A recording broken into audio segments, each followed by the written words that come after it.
Down the ages past, Allah sent His messengers to deliver humankind from darkness to light. Invite all to the way of thy Lord with wisdom and beautiful preachings, and argue with them in the ways that are best and most gracious.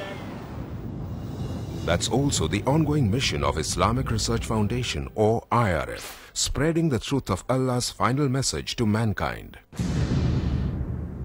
Founded in 1991, IRF today offers some of the best services and facilities in the world for presenting an understanding of Islam in an objective and scientific way.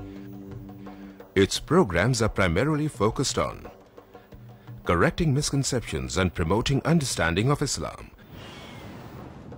IRF also imparts Dawah training to Da'is to aptly convey the message of Islam. IRF has one of the most modern studios producing programs presenting Islam, which are beamed regularly on many international TV channels in over 150 countries.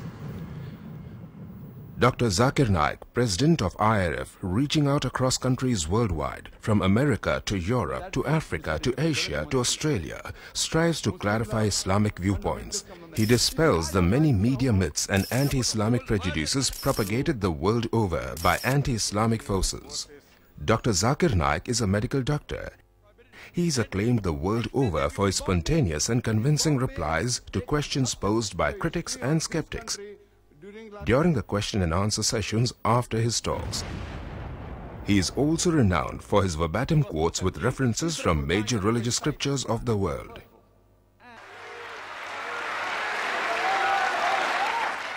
Dr. Zakir and other faculty of the IRF train many Da'is in effective Dawah techniques. IRF's website provides free Dawah training material for you to download and become an effective Da'i yourself.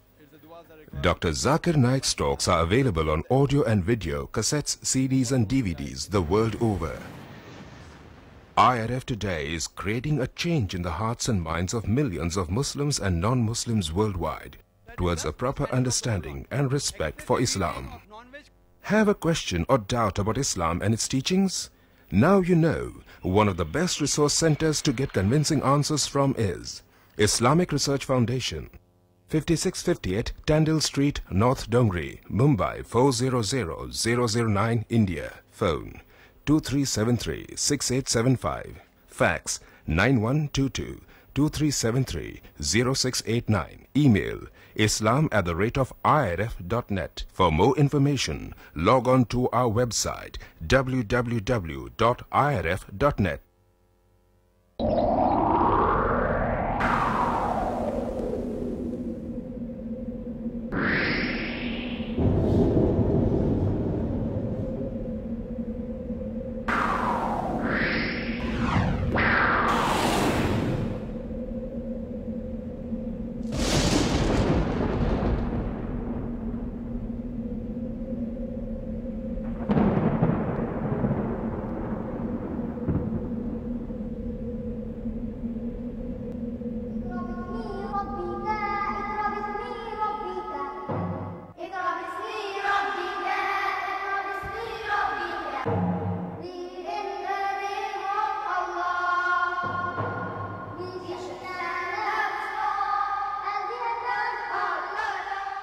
رب اشرح لي صدري ويسر لي أمري واحلل عقدة من لساني يفقهوا قولي رب زدني علما سبحانك لا علم لنا إلا ما علمتنا إنك أنت العليم الحكيم اللهم إنا نعوذ بك من الشك والشرك والرياء وبدعة آمين يا رب العالمين. کم و بیش کورمت ڈاکٹر صاحب نے یور تشریف آوری برونہ اس کرو یہ بابرکت مجلس آغاز اور ڈاکٹر صاحب پنہ بچی ذکرہ she will recite few verses from the Holy Quran. Zikra, the doctor of Dr. Zakir Naik.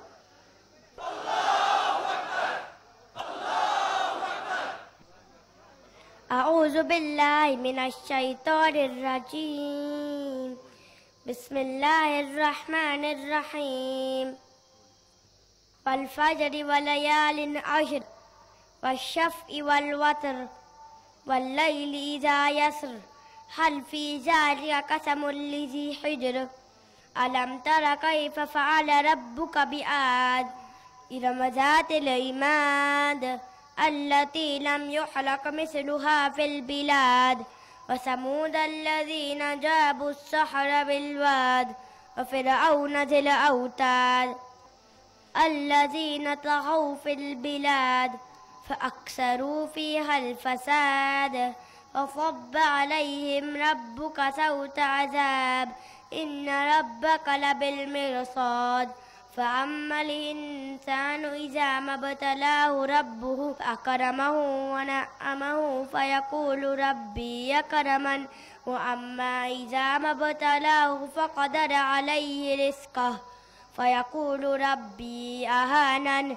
كلا بل لا تكرمون اليتيم ولا تحاضون على طعام المسكين وتأكلون التراث أكلا لما وتحبون المال حبا جما كلا إذا دكت الأرض دكا دكا وجاء ربك والملك صفا صفا وجيء يومئذ بجهنم يومئذ يتذكر الإنسان وأنى له الذكرى يقول يا ليتني قدمت لحياتي فيومئذ لا يعذب عذابه أحد ولا يوثق وثاقه أحد يا أيتها النفس المطمئنة ارجعي إلى ربك راضية مرضية فادخلي في عبادي وادخلي جنتي. یہ چھز بیاکھ نچ بچی ڈاکٹر صٲبٕنۍ تہٕ یہِ وَنہِ انگریزی پٲٹھۍ پَرِ حمدِ باری تعالیٰ.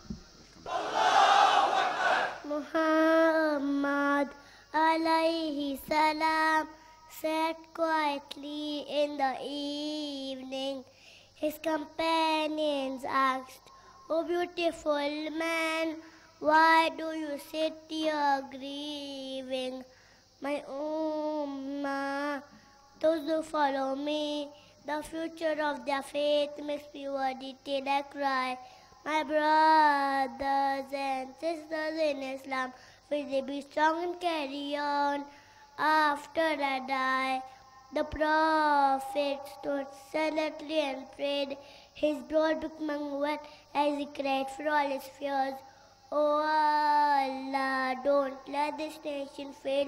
As he pleaded through the night, the earth around him filled with tears. My ummah, those who follow me, the future of their faith makes me worry till I cry. My brothers and sisters in Islam, will they be strong and carry on after I die? A stillness fell over the land. Companions gathered near to where the Prophet laid. As Aisha, his wife, held tight to his hand, the Prophet spoke again before he passed away. My ummah, those who follow me, the future of their faith makes me worry till I cry. My brothers and sisters in Islam, will they be strong and carry on after I die? Believers, brothers and sisters in Islam, will we be strong and carry on until we die?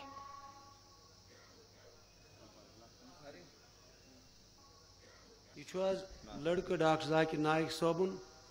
He is the future Dr. Zakir Naik, inshallah. Alhamdulillah, wassalatu wassalam ala rasulillah wa ala alihi wa sahbihi ajma'in. Amma ba'd, fa'udhu billahi minash shaitanir rajim. Bismillahir rahmanir rahim. Qala rabbi shrah li sadri wa yassir li amri wahlul 'uqdatam min lisani yafqahu qawli. Respected elders and my brothers and sisters, I welcome all of you with the Islamic greetings. Assalamu alaikum wa rahmatullahi wa barakatuh. May the peace, blessing and mercy of Allah subhanahu wa ta'ala be upon all of you. The topic of my short speech is my ambition in life. When I grow up, I want to continue being a good practicing Muslim. Allah says in the glorious Quran in Surah Nahl, chapter number 16, verse number 125, Udu ila sabili rabbika bil hikmah wal maw'izatil hasana wajadilhum billati hiya ahsan. Invite all to the way of thy Lord with wisdom and beautiful preaching, and argue with them in the ways that are best and most gracious. Allah also says in the glorious Quran in Surah Al Imran, chapter number 3, verse number 104, let there arise out of you a band of people calling you all, enjoying what is right and forbidding what is wrong. They are the ones to attain felicity. We have in our community full-time doctors, full-time lawyers, full-time engineers. But in this verse, Allah is asking some people to be full-time da'is. Inshallah, when I grow up, I will be a da'i of Islam. A da'i is a person who conveys the message of Islam, the Deenul Haq, the religion of truth. Inshallah, I will be a mujahid. A mujahid is a person who strives and struggles in the way of Allah subhanahu wa ta'ala. Inshallah, I will be a alim, mufassir and a muhaddis. Inshallah, I will master the language of Arabic to understand the teaching of Islam better. I will memorize, comprehend and understand the word of Allah subhanahu wa ta'ala. Inshallah, I will be a hafiz of the Quran and a qari like Sheikh Sudesh and my beloved teachers. My role model is Prophet Muhammad sallallahu alaihi wasallam. I will strive hard to follow the footsteps of Prophet Muhammad sallallahu alaihi wasallam and his Sahaba, that is his companions. In the field of dawah, I would like to be like my father and further excel in it. I would like to end my talk with a Quranic verse from Surah Fusilat, chapter number 41, verse number 33. وَمَنْ أَحْسَنُ قَالًا مِّمَّنْ دَعَا إِلَى اللَّهِ وَعَمِلَ صَالِحًا قَالَ إِنَّنِي مِنَ الْمُسْلِمِينَ وَآخِرُ دَعْوَانَا أَنِ الْحَمْدُ لِلَّهِ رَبِّ الْعَالَمِينَ.